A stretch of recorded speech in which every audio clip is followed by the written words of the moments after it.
আল্লাহ আমাদেরকে শিখায় দিবে, স্মরণ করায় দিবে, আমরা কলেমা পড়তে থাকবো। আগুন আসবে আর যাবে, আসবে আর যাবে, ধরবে না। একবার, দুইবার, তিনবার হবে, মালে কোরা চার্জ করবে, লাঠি চার্জ করবে, ধরিস না কেন?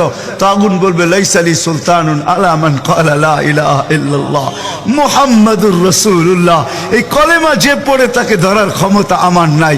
তারপরে আল্লাহ নিজে কি করবে? ইমাম কুরতুবী রাহমাতুল্লাহ আলাইহি লেখছেন, ফাআমাতাল্লাহু মাউতাতান, আল্লাহ আমাদেরকে ঘুম পড়ায়া দিবে। মৌতের যেরকম ঘুমের দোয়া, মৌতের দোয়া আর ঘুমের দোয়া একই দোয়া। আমরা ঘুমের দোয়া পড়ি আমুতু আহিয়া, আল্লাহ মরতে চললাম, কাল সকালে উঠাইলে উঠবো, না হলে আর কিয়ামতের আগে উঠবো না। তো ঘুমো মৌত, আল্লাহ ঘুম পড়ায়া দিবে। আজাব ঘুমের ভিতরে কমপ্লিট করে আল্লাহ বাহির করে নিয়ে নিবে।